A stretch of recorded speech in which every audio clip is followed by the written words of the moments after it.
लोकसभा से पारित वक्फ संशोधन बिल 2024 पर राज्यसभा में 3 अप्रैल को चर्चा होनी है। इसके लागू होते ही सबसे बड़ा बदलाव होगा सेक्शन 40 को खत्म करना। इससे अल्पसंख्यक मामलों के मंत्री किरेन रिजिजू ने वक्फ अधिनियम का सबसे कठोर प्रावधान भी कहा है। अब आखिर ये सेक्शन 40 है क्या? इसे खत्म करने से वक्फ बोर्ड में क्या बदल जाएगा? इसे क्यों हटाने की बात कही जा रही है, बताते हैं सब कुछ आपको इस वीडियो में। नमस्कार, मेरा नाम है मेघना सचदेवा और आप मुझे देख रहे हैं लोकमत हिंदी पर। सबसे पहले लोकसभा में बहस के दौरान किरेन रिजिजू ने क्या कुछ कहा, वो आप सुनिए। सबसे ड्रैकोनियन प्रोविजन इस एक्ट में था तो सेक्शन 40 था। सेक्शन 40 के तहत वक्फ बोर्ड, आप लोग बार बार कहते हैं ना, ये ऐसा नहीं है, ऐसा ही है। सेक्शन 40 में किसी भी जमीन को आप वक्फ प्रॉपर्टी डिक्लेयर कर देता था, वो प्रॉपर्टी को हमने हटा दिया है। वो कोई भी जमीन को वक्फ प्रॉपर्टी डिक्लेयर करके फिर किसी गरीब के लिए नहीं करना है। वो लोग, कुछ लोग, चंद लोग अपने के लिए, अपने फायदा के लिए इस्तेमाल। वक्फ कानून के सेक्शन 40 के तहत वक्फ बोर्ड को ये तय करने का अधिकार है कि कोई संपत्ति वक्फ संपत्ति है या फिर नहीं।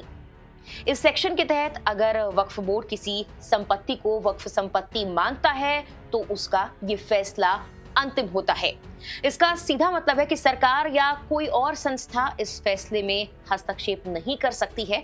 अगर किसी को बोर्ड के फैसले से आपत्ति होती है तो वो वक्फ ट्रिब्यूनल में अपील कर सकता है, लेकिन कोर्ट में ट्रिब्यूनल के फैसले के खिलाफ अपील नहीं हो सकती है। अगर कोई अन्य ट्रस्ट या सोसाइटी की संपत्ति को वक्फ संपत्ति के रूप में पंजीकरण कराने की जरूरत पड़ती है तो बोर्ड उसे ऐसा करने का निर्देश दे सकता है। अब वक्फ संशोधन बिल में इस सेक्शन को हटाने का प्रस्ताव है, जिससे वक्फ बोर्ड की ताकत और स्वतंत्रता पर सवाल उठने लगे हैं। बिल पेश करते हुए रिजिजू ने कहा, वक्फ एक्ट में सबसे कठोर प्रावधान धारा 40 थी। इसके तहत वक्फ बोर्ड किसी भी जमीन को वक्फ संपत्ति घोषित कर सकता था। हमने उस प्रावधान को हटा दिया है। उन्होंने आगे कहा कि वक्फ बिल से मुस्लिम समुदाय की जमीन नहीं छीनी जाएगी। वो कहते हैं कि कुछ विपक्षी नेता लोगों को गुमराह कर रहे हैं। मौजूदा वक्फ अधिनियम की धारा 40 का कुछ लोग अपने स्वार्थ के लिए दुरुपयोग कर रहे हैं। इसी के चलते वक्फ संपत्ति में लाखों की बढ़ोतरी हुई है। हम लोग सब हर किसी ना किसी राज्य से आते हैं।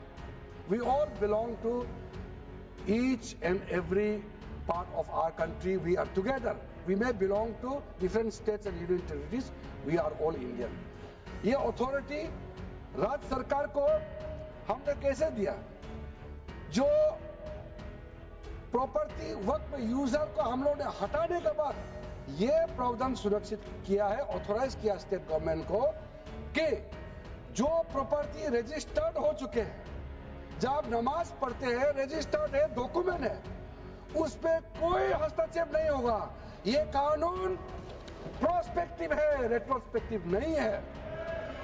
ये आप लोग बहुत क्लियर से सुन लीजिए। ये किसी का जमीन छीनने का कानून नहीं है। ये किसी का राइट, किसी का हनन करके उसका प्रॉपर्टी को हड़पने का नहीं है। राज्य सरकारों को अधिकार दिया गया है कि जो ऑलरेडी रजिस्टर्ड है उसका तो कोई डिस्प्यूट नहीं है, लेकिन जो डिस्प्यूटेड है, जो कोर्ट में पेंडिंग है, उसको हम यहाँ कानून बना के कैसे हटा सकते हैं? कोर्ट का पावर को तो हम ले नहीं सकते सर। इसलिए यहाँ बार बार ये लोग माइक बजा बजा करके झूठ 100 बार भी बोलो, कुछ होने वाला नहीं है। सिटीजनशिप अमेंडमेंट बिल जब लाया गया था, वही लोग हैं जिन्होंने कहा था कि सिटीजनशिप अमेंडमेंट बिल पास होकर एक्ट बन जाएगा तो मुसलमानों का हक छिन जाएगा, उनका नागरिकता खत्म हो जाएगा। आज सीए लागू हो गया, बताइए किसी मुसलमान का अधिकार छीना है? किसी मुसलमान का नागरिकता छीना है? बताइए, क्या आप माफी मांगेंगे? आपने देश भर में घूम घूम कर झूठे बातें फैलाया।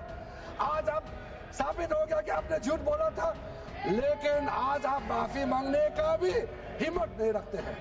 वहीं केंद्र सरकार का तर्क है कि इस बदलाव से वक्फ संपत्तियों के प्रबंधन में पारदर्शिता और प्रभावशीलता आएगी।